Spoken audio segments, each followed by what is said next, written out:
আসসালামু আলাইকুম গাইস। তো চলো আজকে মেঘলা দিনে খিচুড়ি রান্না করা যাক। তো আমি ফার্স্টেই চালটা ডালটা ভালো করে ধুয়ে নিলাম। তারপরে আমি একটা হাঁড়ি বসিয়ে দিলাম। তারপরে কিছুটা মাস্টার্ড অয়েল ঢেলে নিলাম। তারপরে কিছু গরম মশলা দিয়ে নেব, তেজপাতা, দারচিনি আর এলাচটা যেহেতু পড়ছিল না, তো তারপরে ওটা ভালো করে গরম হয়ে যাওয়ার পরে আমি এতে পেঁয়াজ অ্যাড করে নেব। পেঁয়াজ অ্যাড করার পরে আমি এটাকে ভালোভাবে নেড়ে নেব। এটা ভালোভাবে লাল হয়ে যাওয়ার পরে আমি এতে অ্যাড করে নেব বেটে রাখা আদা রসুন। তারপর আমি এটা ভালো করে নাড়তে থাকবো যতক্ষণ না এটা পুরো লাল হয়ে যাচ্ছে, এর ভিতর থেকে কাঁচা স্মেলটা বেরিয়ে যাচ্ছে। তারপর আমি এতে এক এক করে মশলাগুলো অ্যাড করে নেব। প্রথমে নুন দিয়ে নিলাম স্বাদ অনুযায়ী।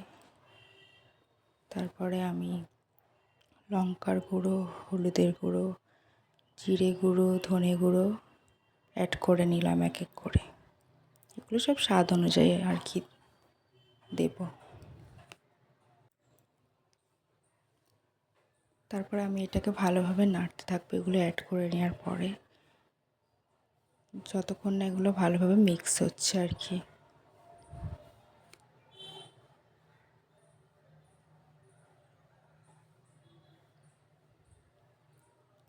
ভালো করে নেড়ে নেড়ে যতক্ষণ আর কি মিক্স হচ্ছে পুরোটা ভালো করে, ততক্ষণ পর্যন্ত আমি নাড়তে থাকবো। তারপরে আমি ভিজিয়ে রাখা ডাল চাল যেটা ধুয়ে রেখেছিলাম ওটা ঢেলে দিচ্ছি। ওটা ঢেলে দিয়েও আমি এটাকে ভালো করে মিক্স করি। তো তারপরে আমি অ্যাড করে নেবো জল। অ্যাড করে নেওয়ার পরে ওটাকে আমি চাপা দিয়ে রেখে দেবো কিছুক্ষণের জন্য, যতক্ষণ পর্যন্ত না আর কি খিচুড়ি আসল রূপটা নিচ্ছে আর কি।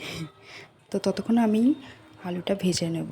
যে আলুটা আমি অ্যাড করবো তাতে নুন হলুদ দিয়ে আমি একটু ভেজে নেব।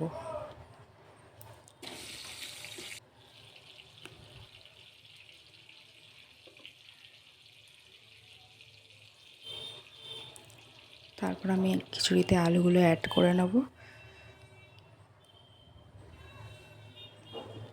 অ্যাড করে নেওয়ার পরে আমার যেহেতু খিচুড়িতে আলুগুলো ভালো করে মিক্স হওয়ার পরে আমি খিচুড়িতে গরম মশলা অ্যাড করে নিলাম।